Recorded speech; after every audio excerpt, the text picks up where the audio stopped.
Hello students, good morning. Sexual reproduction in angiospermic plants अपन ने start किया, जिसमें अपन ने बात की थी कि जो फ्लावर है वो मॉडिफाइड शूट है, और उसमें अपनी ये बात हुई थी कि जब प्लांट की वेजिटेटिव ग्रोथ कंप्लीट हो जाती है तो वेजिटेटिव ग्रोथ के कंप्लीट होने के बाद होम्योटिक सेलेक्टर जीन एक्सप्रेस होते हैं, और होम्योटिक सेलेक्टर जीन के रूप में अपन ने बात की थी एपेटेला एगेमस की। ठीक है ना, विशेष कंडीशंस में होते हैं, यानी कि स्पेसिफिक टेम्परेचर या स्पेसिफिक लाइट में। और ये होम्योटिक सेलेक्टर जीन एक्सप्रेस जब होते हैं तो वेजिटेटिव बड जो है उनका स्थान कौन ले लेती हैं? फ्लोरल बड, यानी कि फ्लोरल पार्ट्स का डेवलपमेंट होना स्टार्ट होता है। तो अब अपन जो स्टार्ट करेंगे कि रिप्रोडक्टिव स्ट्रक्चर फ्लावर की कौन सी हैं उनके बारे में बात करेंगे, ठीक है ना। फिर रिप्रोडक्टिव प्रोसेस आगे अपन लेंगे। तो एक एंजियोस्पर्मिक फ्लावर के अंदर फ्लोरल पार्ट्स को अपन दो कैटेगरी में क्लासिफाई करते हैं। एक असेसरी ऑर्गन्स हैं या स्ट्रक्चर्स हैं, सहायक संरचनाएं, और दूसरी हैं असेंशियल स्ट्रक्चर्स या रिप्रोडक्टिव स्ट्रक्चर्स। असेसरी स्ट्रक्चर्स की अगर अपन बात करें तो in morphology we will discuss. Morphology के अंदर हम डिस्कस करेंगे और किया है अपन ने कि असेसरी स्ट्रक्चर्स में कैलिक्स यानी कि बाह्यदल पुंज, कोरोला यानी कि दलपुंज को अपन शामिल करते हैं। मोनोकॉट्स की अगर अपन बात करें तो वहाँ पे पेरियंथ होता है, परिदल पुंज। ठीक है, दोनों मिलकर के मिक्स होकर के बनाते हैं। कैलिक्स जो है उनकी जो यूनिट होती है वो सेपल कहलाती है, और कोरोला जो है उनकी यूनिट पेटल कहलाती है। ये प्रोटेक्टिव एंड अट्रैक्टिव स्ट्रक्चर होते हैं। ये प्रोटेक्टिव हैं, ये अट्रैक्टिव स्ट्रक्चर हैं। अट्रैक्टिव का मतलब जो इंसेक्ट्स को अपनी ओर अट्रैक्ट करते हैं पोलिनेशन के समय। पेरियंथ जो है उनकी यूनिट टेपल कहलाती है मोनोकोट्स में। ठीक है ना, मोनोकोट्स के अंदर सेपल एंड पेटल दोनों मिक्स होकर के टेपल बना लेते हैं। Is this clear? तो ये तो कौन सी स्ट्रक्चर हो गई बेटा? असेसरी। ठीक ना, which are supportive, attractive and protective structures. ठीक है, जो फ्लोर के अंदर जब स्ट्रक्चरली अपन ने देखा था तो थैलेमस में सबसे फर्स्ट जो स्ट्रक्चर है पहली नोड के ऊपर जो थी वो कौन सी थी? सेपल्स, देन पेटल्स, देन फिर ये असेंशियल स्ट्रक्चर्स। ठीक है, स्टेमन्स और कार्पेल। तो ये जो फ्लावर है उसके अंदर जो रिप्रोडक्टिव स्ट्रक्चर है इसका मतलब वो कौन सी हैं? असेंशियल स्ट्रक्चर्स के रूप में एंड्रोसियम और गाइनोसियम। एंड्रोसियम जो उनकी यूनिट स्टेमन होती है, वन वर्ड ऑफ द स्टेमन जो है वो एंड्रोसियम कहलाता है, और इसकी जो रिप्रेजेंटेटिव यूनिट होती है वो कार्पिल होती है, यानी कि अंडप होता है। ठीक है, first we will discuss about the androecium. Male reproductive structure की अपन बात करेंगे। मेल रिप्रोडक्टिव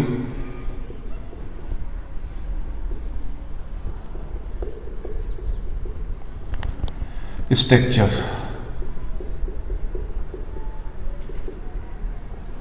और मेल रिप्रोडक्टिव स्ट्रक्चर के रूप में एंजियोस्पर्मिक फ्लोर में जो स्ट्रक्चर पाई जाती है वो क्या है? एंड्रोसियम। और वन वर्ड ऑफ स्टेमन्स जो है उसको क्या कहा जाता है? एंड्रोसियम। पुंकेश्वरों का एक चक्कर क्या कहलाता है? पुमंग कहलाता है। अब देखिए जो स्टेमन है that is also known as microsporophyll.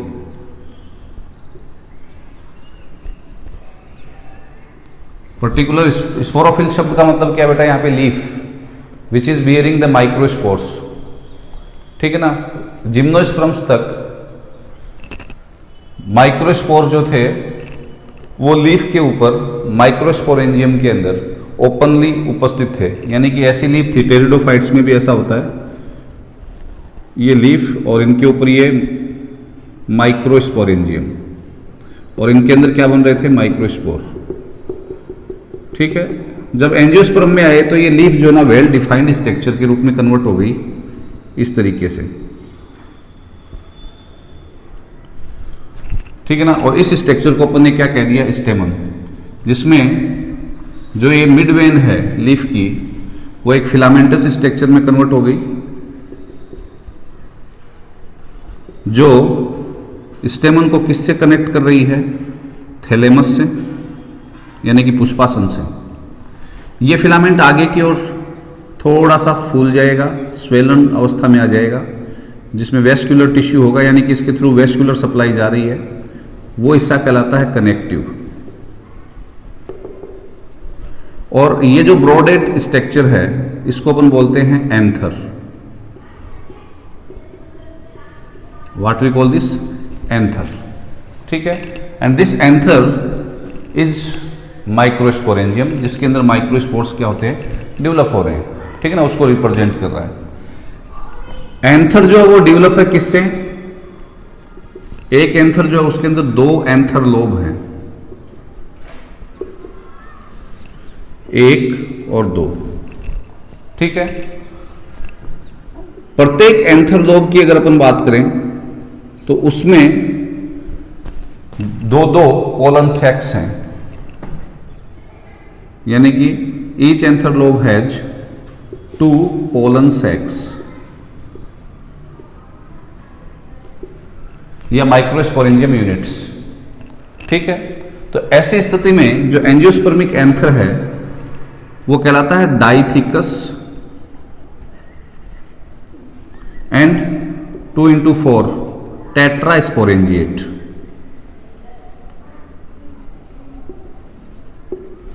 द्विकोष्ठीय, चतुर्प्राकोष्ठीय। द्विकोष्ठीय का मतलब क्या बेटा, देखिए प्रत्येक पोलन सैक में जब पोलन ग्रेन्स बन जाते हैं तो एक तरफ के दोनों पोलन सैक आपस में मिक्स हो जाते हैं, इनके बीच का जो स्टेराइल टिश्यू है वो डिजनरेट हो जाएगा और ये पोलन सैक्स आपस में मिक्स हो जाएंगे। तो चैम्बर कितने रहे लास्ट के अंदर, 2, दैट्स वाई चैम्बर यानी कोष्ठ, इसको क्या कह रहे हैं, द्विकोष्ठीय। How many pollen sacs there, total कितने, 4, जहां पे पोलन ग्रेन्स बन रहे हैं, माइक्रोस्पोरेंजियम लाइक स्ट्रक्चर, या अपन ये कह सकते हैं वो पार्ट जहां पे स्पोर्स फॉर्मेशन हो रही है उनकी संख्या कितनी है, 4, दैट्स वाई इसको अपन क्या बोल रहे हैं, टेट्रास्पोरेंजिएट, ठीक है ना। मोस्ट ऑफ एंजियोस्पर्मिक प्लांट्स के अंदर आपको ऐसा मिलेगा। लेकिन एक्सेप्शनली अगर अपन बात करें तो मालवेसी फैमिली जो है उस फैमिली के अंदर कंप्लीट एंथर जो है वो एक ही एंथर लोब का बना होता है, बीन शेप्ड या किडनी शेप्ड एंथर लोब होती है। तो ऐसी स्थिति में पोलन सेक्स कितने हैं, 1 में 2, ठीक है, जो मेच्योर होने के बाद में आपस में एक दूसरे से क्या हो जाएंगी, मिक्स हो जाएंगी। तो कितना कोस्ट रहेगा, कितना चैम्बर रहेगा, फाइनली मेच्योर होने के बाद में, पोलन ग्रेन्स बनने के बाद में 1। इसलिए मालवेसी फैमिली के अंदर ये कैसे कहलाएंगे, मोनोथिकस। कैसे हैं, मोनोथिकस बाइस्पोरेंजिएट।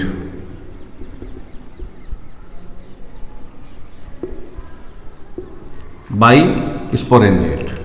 अब देखिए सिमिलर कंडीशन आपको किसके अंदर देखने को मिल सकती है, अगर आपने नाम सुना हो वोल्फिया, अगर आपने नाम सुना हो मोरिंगा, तो ये ऐसे प्लांट्स हैं जिनके अंदर आपको इस प्रकार की स्थिति देखने को मिल सकती है, ठीक है ना। कैसी, मोनोथिकस बाइस्पोरेंजिएट। मालवेसी के अलावा आप दूसरे एग्जाम्पल दे सकते हो, कौन से, वोल्फिया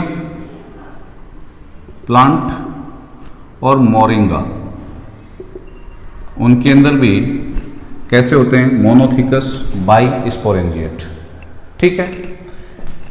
एक एंजियोस्पर्मिक प्लांट है जिसका नाम है आर्सुथोम्बियम, जो स्मॉलेस्ट पैरासिटिक एंजियोस्पर्मिक प्लांट कहलाता है।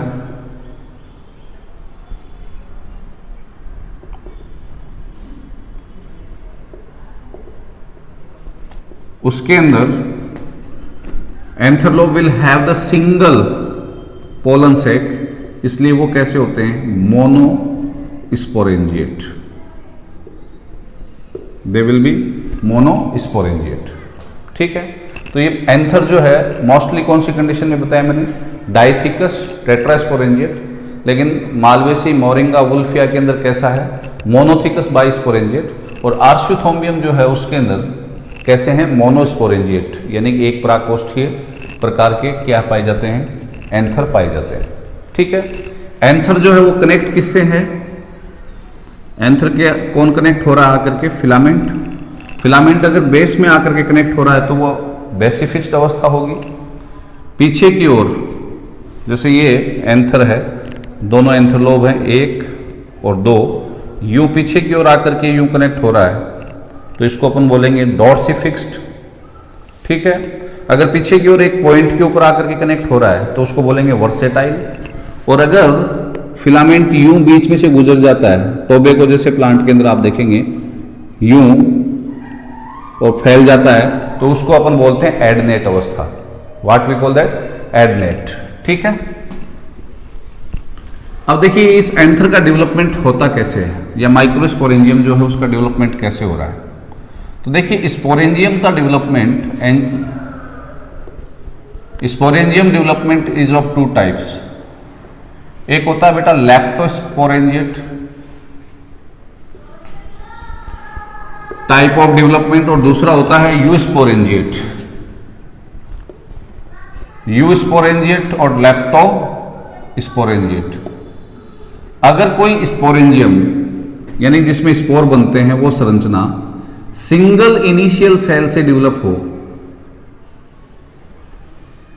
किससे डेवलप हो रही है, सिंगल इनिशियल सेल से जिसमें स्पोर बन रहे हैं, तो वो बीजाणुधानी या स्पोरेंजियम क्या कहलाएगी, लैप्टोस्पोरेंजिएट। और अगर ग्रुप ऑफ इनिशियल सेल कई सेल मिलकर के उसका डेवलपमेंट कर रही हूं तो वो कहलाता है eusporangiate. When the sporangium is developing from the group of initial cells, एक से अधिक कोशिकाओं का ग्रुप, जो प्रारंभिक कोशिकाएं हैं उनका ग्रुप अगर उसका डेवलपमेंट करता है तो वो कहलाती है यूस्पोरेंजिएट। तनु बीजाणुधानी और ये कहलाती है सुबीजाणुधानी प्रकार का विकास। दिस इज एडवांस करेक्टर, ये एडवांस करेक्टर है यूस्पोरेंजिएट डेवलपमेंट, किसका, स्पोरेंजियम का। ठीक है, तो एंजियोस्पर्मिक प्लांट्स एडवांस हैं, इसलिए उनके अंदर जो माइक्रोस्पोरेंजियम है यानी कि एंथर जो है उसका जो डेवलपमेंट होता है वो किस प्रकार का होता है, यूस्पोरेंजिएट प्रकार का होता है। कैसे, देखिए डेवलपमेंट ऑफ एंथर अगर अपन देखें तो देखिए प्रारंभ में जो एंथर है फ्लोरल बड निकल करके आती है, तो उस फ्लोरल बड के अंदर एक उभार के रूप में एक हिस्सा होता है, एक पार्ट होता है, कौन, एंथर। ठीक है, यानी कि this is the group of meristematic cells. Meristematic cells का ग्रुप होता है, जो अनडिफरेंशिएटेड सेल्स हैं उनका ग्रुप है। क्योंकि स्टेमन जो है वो बड पूरी नहीं बना रही है, बड तो पूरा फ्लावर बनाएगी, तो बड का एक हिस्सा होगा सेल्स का जो किसकी फॉर्मेशन करेगा, स्टेमन की, और एंथर किसका पार्ट है, स्टेमन का। तो ये जो उभार के रूप में जो सेल्स हैं इस बड के अंदर, जो स्पोरेंजियम यानी कि एंथर का डेवलपमेंट करने वाली हैं, वो सेल्स प्रारंभ में कैसी हैं बेटा, एज ए अनडिफरेंशिएटेड सेल्स, अविभेदित कोशिकाओं का समूह है, यानी कि मेरिस्टेमेटिक टिश्यू है वो। इस मेरिस्टेमेटिक टिश्यू के अंदर पहला डिफरेंशिएशन होता है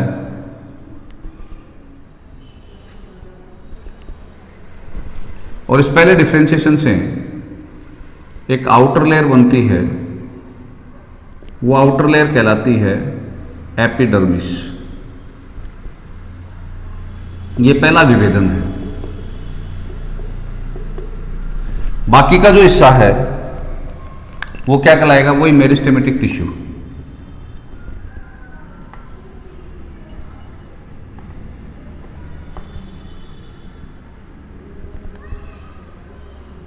ये meristematic tissue, that's mean rapidly dividing cells जो अनडिफरेंशिएटेड है, मेरिस्टेमेटिक सेल्स हैं ये।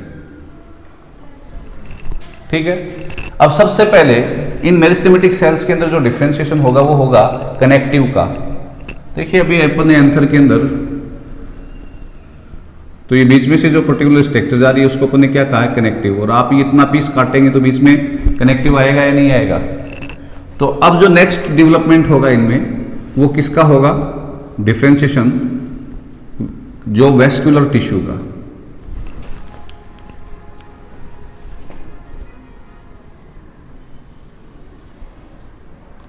This one is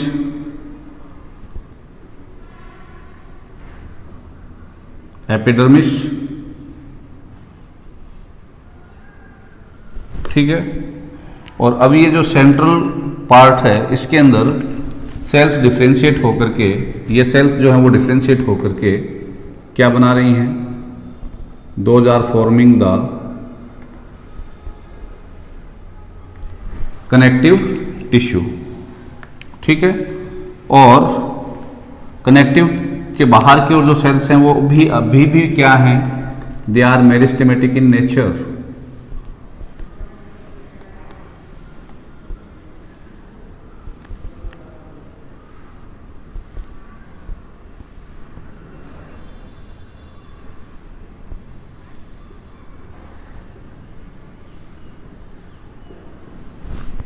This is epidermis.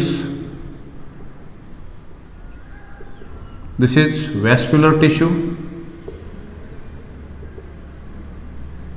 ठीक है। अब in next phase what will happen?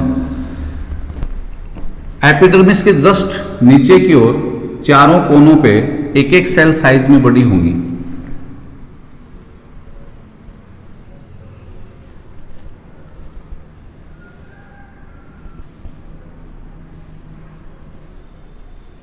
This one is epidermis.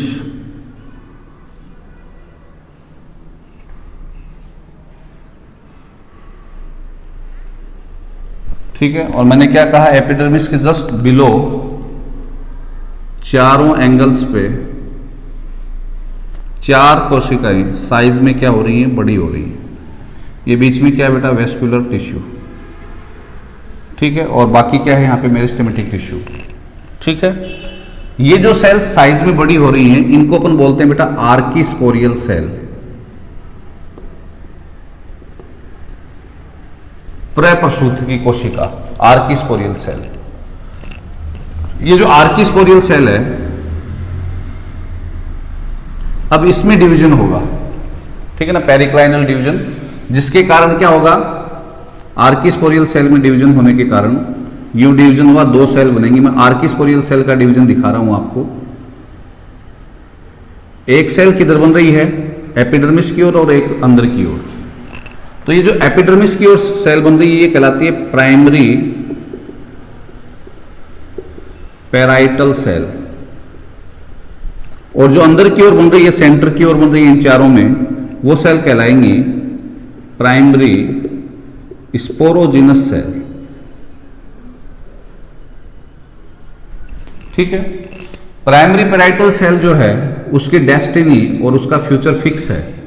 वो क्या बनाएगी? Anther wall.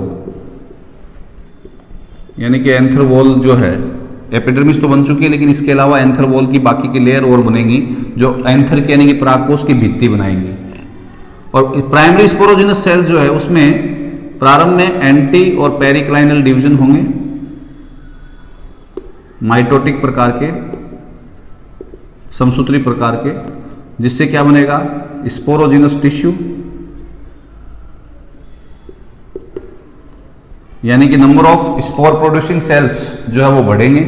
और वो जो स्पोरोजिनस टिश्यू है उनकी जो सेल्स होंगी उनको कहेंगे स्पोर मदर सेल। उन स्पोर मदर सेल में मियोसिस होगा, अर्धसूत्री विभाजन, जिससे क्या बनेंगे? Haploid spores. और वो स्पोर्स कहलाएंगे माइक्रोस्पोर्स या पोलन ग्रेन्स। वो किससे बनेंगे? प्राइमरी स्पोरोजिनस सेल से। तो यानी कि कहने का मतलब क्या? अब यहाँ पे दो प्रकार की स्ट्रक्चर डेवलप होंगी फाइनली। प्राइमरी पैराइटल सेल जो है उससे तो क्या बनेगा? Anther wall. और प्राइमरी स्पोरोजिनस सेल्स जो हैं उससे क्या बनेंगे? फाइनली स्पोर्स, यानी कि माइक्रोस्पोर और पोलन ग्रेन। तब वो अवस्था इसकी क्या कहलाएगी? एंथर की मैच्योर या परिपक्व अवस्था कहलाएगी। Is this clear? तो देखिए, अगर अपन मैच्योर एंथर को देखते हैं जो इसके बाद बनेगा तो वो किस प्रकार का दिखेगा अपने को? टीएस अगर अपन उसका लेते हैं तो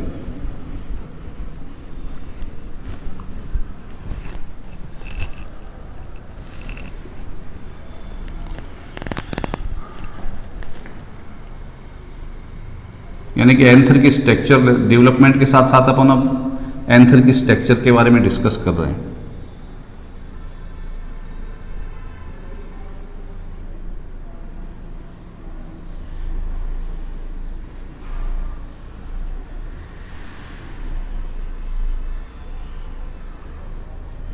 ये एक मैच्योर एंथर की आउटलाइन है, जिसमें देखिए बेटा सेंटर में क्या होगा, वही वेस्कुलर टिश्यू या कनेक्टिव,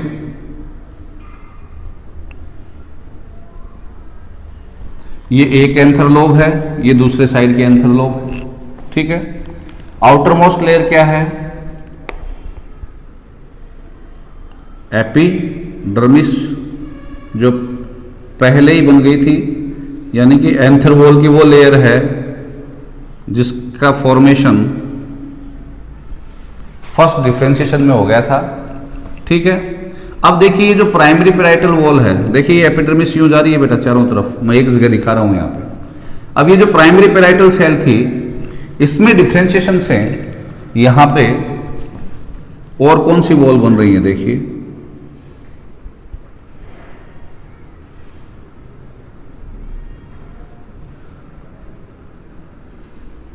ये जो वॉल लेयर बन रही हैं, ये प्राइमरी पैराइटल सेल से बन रही हैं।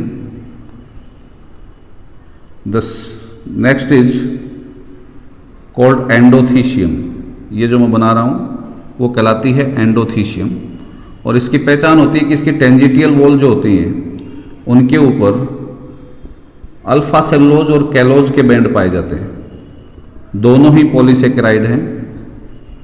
ठीक है ना, तो अल्फा सेलुलोज और कैलोज फाइबर के बैंड पाए जाते हैं। This structure is called endothecium.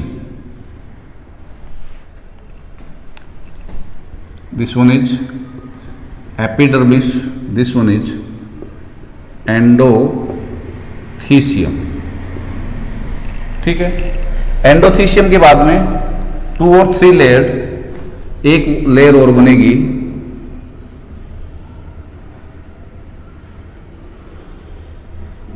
that is called middle layer।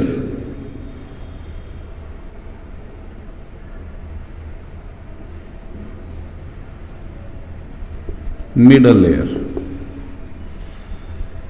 इसकी ओरिजिन भी जो है वो किससे हुई है, प्राइमरी पैराइटल सेल जो यहां पे बनी थी थोड़ी देर पहले मैंने बताया था, वही डिवाइड होकर के चारों तरफ की है, वो ये हर जगह पे यहाँ की प्राइमरी पैराइटल सेल जो है वो यहाँ पे ये लेयर बना रही है, यहाँ वाली जो थी वो यहाँ बना रही है, यहाँ वाली है वो यहाँ बना रही है, यहाँ वाली है वो यहाँ बना रही है। ठीक है, इसके बाद जो नेक्स्ट लेयर है वो एक न्यूट्रिटिव लेयर होती है, जिसके बारे में अपन फर्दर डिस्कस करेंगे। That is called the tapetum.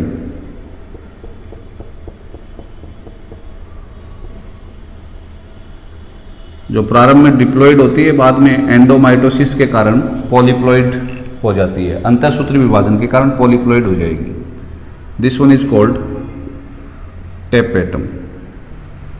ठीक है बेटा, ये सिमिलर स्ट्रक्चर यूं चल रही है, ऐसी की ऐसी चारों तरफ, जिसको एक जगह दिखाया।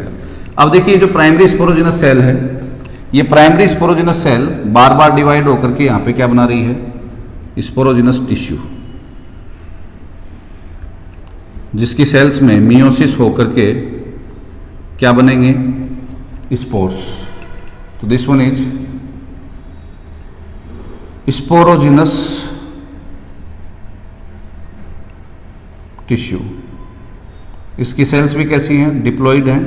Tapetum cells diploid diploid diploid, यानी कि अभी तक ये स्ट्रक्चर जो है वो कैसी है, स्पोरोफिटिक है, यानी कि डिप्लॉइड स्ट्रक्चर है एंथर एंजियोस्पर्मिक प्लांट्स में। स्पोरोजिनस सेल्स में मियोसिस होने के बाद में यहाँ पे पहली बार क्या बनेंगे, हैप्लॉइड स्ट्रक्चर बनेंगे थ्रू द मियोसिस।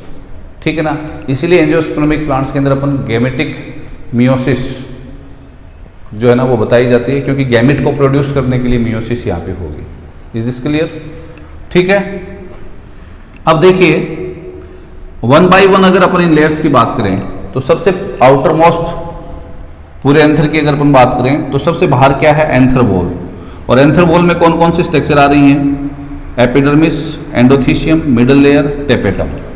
तो एंजियोस्पर्मिक एंथर की स्ट्रक्चर जब आपसे पूछी जाती है, इससे रिलेटेड क्वेश्चन पूछे जाते हैं, तो अपन क्या आंसर्स देंगे देखिए उनके। सबसे पहले अगर अपन बात करते हैं किसकी, when we will discuss about the anther wall,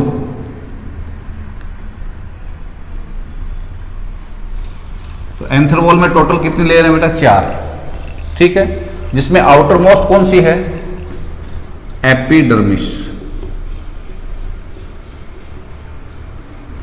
तो ये सिंगल लेयर्ड है, तो सिंगल लेयर्ड, ठीक है, एक स्तरीय परत है। पैरेन्काइमेटस कौन से उत्तक की बनी हुई है, पैरेन्काइमा की यानी कि मर्दोत्तक की बनी हुई है, ठीक है। आउटर मोस्ट सबसे बाहर है, और इसकी ओरिजिन प्राइमरी पैराइटल सेल जो थी उससे नहीं हुई है, यानी कि आर्किस्पोरियल सेल ने विभेदित होकर के क्या बनाया था, प्राइमरी पैराइटल सेल और प्राइमरी स्पोरो मदर सेल या स्पोरोजेनस सेल, ठीक है ना। तो उससे पहले ये बन चुकी थी। तो ओरिजिन वाइज ये कैसी है,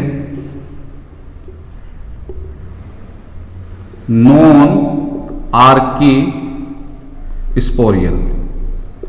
नॉन आर्किस्पोरियल होने का मतलब आर्किस्पोरियल सेल से नहीं बनी है। देखिए आर्किस्पोरियल सेल तो ये बनी थी ना, और उसके बाद में उससे प्राइमरी पैराइटल सेल बनी थी, जिससे ये 3 लेयर बनी है।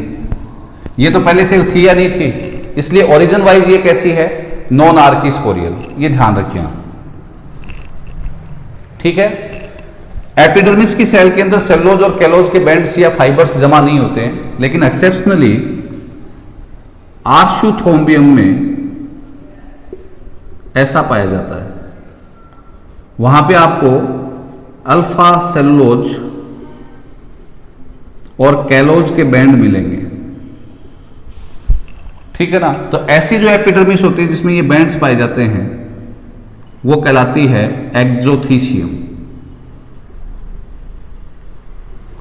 जो किसमें मिलेगी, पैरासिटिक एंजियोस्पर्म आर्शुथोम्बियम के अंदर मिलेगी। Is this clear. नेक्स्ट जो लेयर है फिर इसके बाद वो आती है कौन सी, एंडोथीशियम।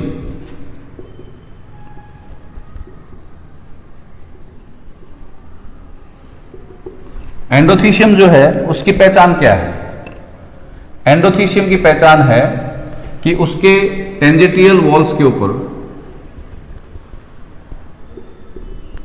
स्पर्श रेखीय भित्तियों पे, जहां पे ये एक दूसरे से क्या कर रही हैं, स्पर्श कर रही हैं नीचे की ओर और साइड में, वहां पे आपको अल्फा सेलुलोज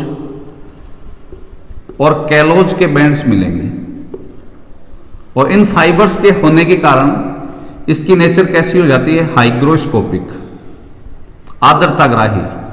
तो मॉइस्चर को क्या करके अब्जॉर्ब करके फूलेगी, फूलेगी तो दबाव पड़ेगा, लेकिन ऐसा कब होगा, जब पोलन ग्रेन्स बन जाएंगे इसमें, तो दबाव होगा तो ये फटेगा, कौन, एंथर, जिससे पोलन ग्रेन्स बाहर आ सके, ठीक है ना। भगवान जी ने इसलिए बनाया इसको हाइग्रोस्कोपिक नेचर का, कि मॉइस्चर को अब्जॉर्ब करने से क्या होगी, फूलेगी, फूलेगी तो प्रेशर पड़ेगा बाकी की लेयर्स के ऊपर, तो वो फट जाएगी। ये एंडोथीशियम कुछ स्थानों पे, जहां पे ये देखिए एक पोलन सेक, ये दूसरा पोलन सेक, तो यहां पे कुछ स्थानों पे कैसी होगी, अब्सेंट या पतली परत के रूप में होगी। ये वो जगह होते हैं जहां से एंथर फटते हैं, इनको बोलते हैं स्टोमियम। क्यों, क्योंकि वरना ये हार्ड लेयर है वैसे, तो ये पतली परत के रूप में कहां पे उपस्थित होगी, 2 पोलन सेक्स के बीच की वॉल जो है इस एरिया में, इधर भी इस एरिया में, जहां से एंथर एट द मैच्योरिटी क्या होगा, फटेगा, वो हिस्सा क्या कहलाता है, स्टोमियम। तो एंडोथीशियम जो है उसके विशेषता क्या है, वो आपको ध्यान में रखनी है कि इसमें अल्फा सेलुलोज के बैंड्स पाए जाते हैं, ठीक है। हाँ, एक ध्यान में रखें, एक फैमिली ऐसी है जिसके अंदर अल्फा सेलुलोज के बैंड्स और कैलोज के बैंड्स नहीं पाए जाते, यानी कि फाइब्रस थिकनिंग नहीं पाई जाती है, हाइड्रो कैरिटेसी। इस फैमिली के अंदर फाइब्रस थिकनिंग अब्सेंट होती है, यानी कि इन सेल्स के ऊपर क्या नहीं पाया जाता है, फाइब्रस थिकनिंग नहीं पाई जाती है। किसके अंदर, एंडोथीशियम के अंदर। ठीक है, नेक्स्ट अगली जो लेयर है वो कौन सी है, मिडल लेयर।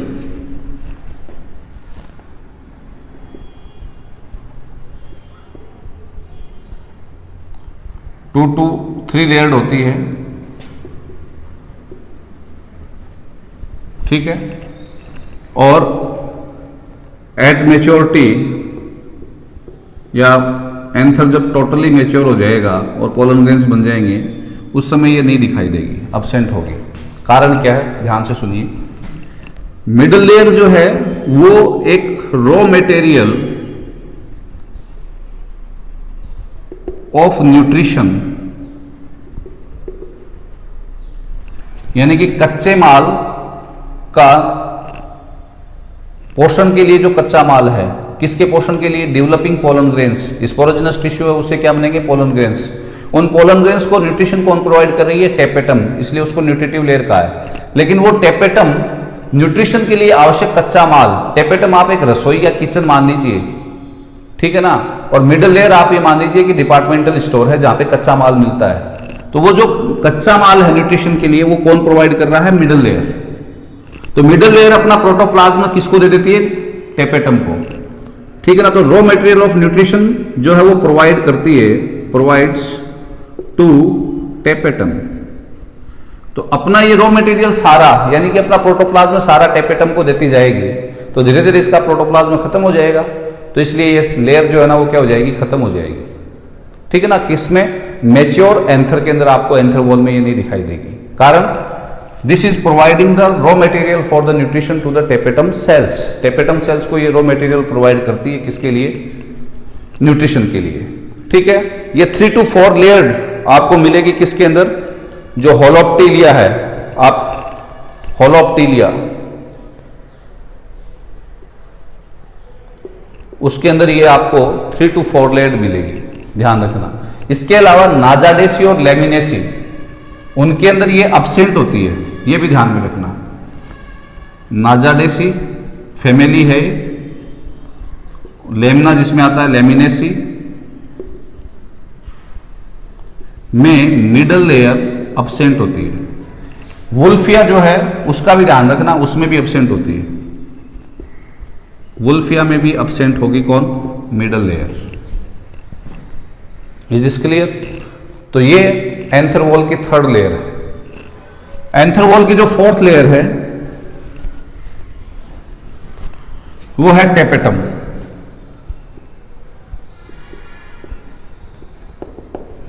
और ये एक न्यूट्रिटिव लेयर है,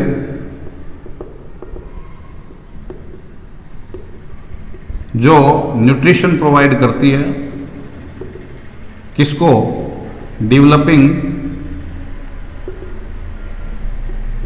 माइक्रोस्पोर्स, जिनको अपन क्या बोलते हैं, पोलन ग्रेन्स।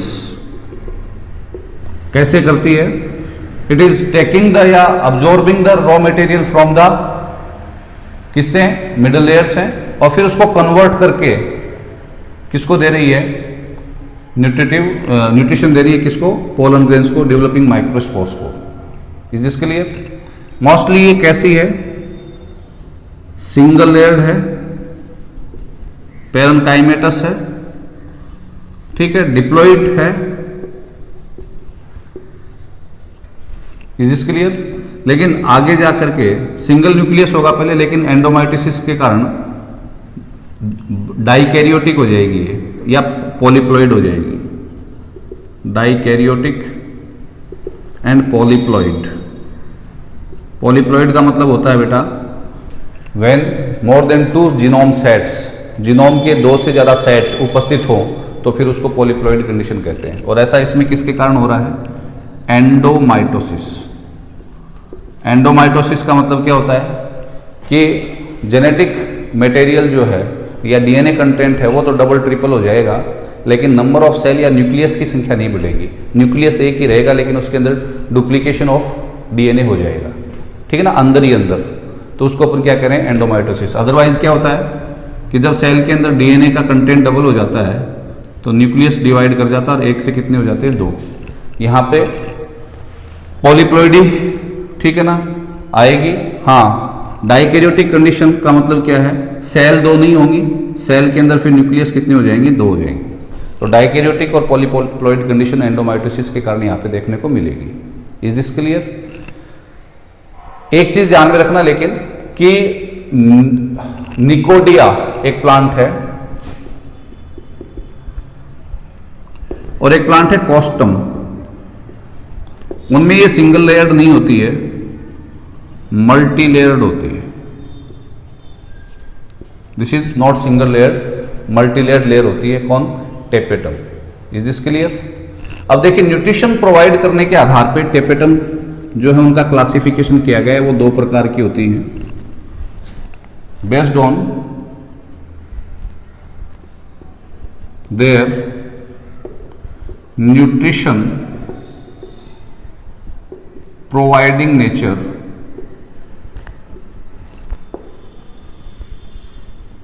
टेपेटम जो है वो 2 प्रकार की होती है, एक पेरिप्लाज्मोडियल या अमीबॉइड,